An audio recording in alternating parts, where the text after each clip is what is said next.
J'ai intitulé mon message de Carême 2019 « Vous les humbles, recherchez la justice ». C'est un extrait du livre du prophète Sophonie. Nous le savons bien, le Carême demeure un temps pour prendre soin de sa conversion personnelle, communautaire dans nos paroisses ou autres, et sociale. Et un temps de conversion éclairé par la parole de Dieu. Le Carême n'est pas d'abord un temps pour soi, mais avec et pour les autres. Nous le savons bien, notre pays traverse une crise profonde. Notre conscience de citoyen ne peut pas rester indifférente à ce qui se passe. Baptisés, nous ne sommes pas en dehors du monde, à côté de nos concitoyens. Baptisés, nous sommes immergés au sein de notre société et nous avons la mission d'être comme un levain, du sel, qui permettent de prendre corps et de donner du goût à la vie. Durant ce temps du début de notre carême, le chef de l'État nous demande de participer au grand débat national. Et comme je l'ai fait déjà à plusieurs reprises, je vous invite à participer largement aux différentes rencontres qui sont proposées ou à contribuer via le site internet mis en place par le gouvernement, même s'il faut regretter qu'un certain nombre de questions aient été exclues de ce débat national.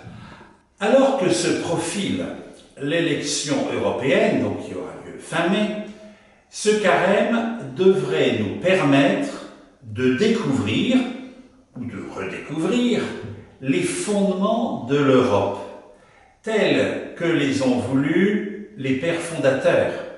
Trois hommes, donc Schuman, Adenauer, De Gasperi, trois hommes animés par l'Évangile et par leur foi, pour qu'advienne la réconciliation, la paix durable, et nous en bénéficions, et un partage des richesses culturelles et économiques. Je vous invite, si vous en avez la possibilité, à relire durant ce carême l'ouvrage de Robert Schuman « Pour l'Europe », dans lequel nous pouvons lire, à la page 45 et 46, « Le christianisme a enseigné l'égalité de nature de tous les hommes, enfants d'un même Dieu, rachetés par le même Christ, sans distinction de race, de couleur, de classe et de profession. Il a fait reconnaître la dignité du travail et l'obligation pour tous de s'y soumettre. Il a reconnu la primauté des valeurs intérieures qui seules ennoblissent l'homme. La loi universelle de l'amour et la charité a fait de tout homme notre prochain. » C'est Schuman, dans son livre Pour l'Europe.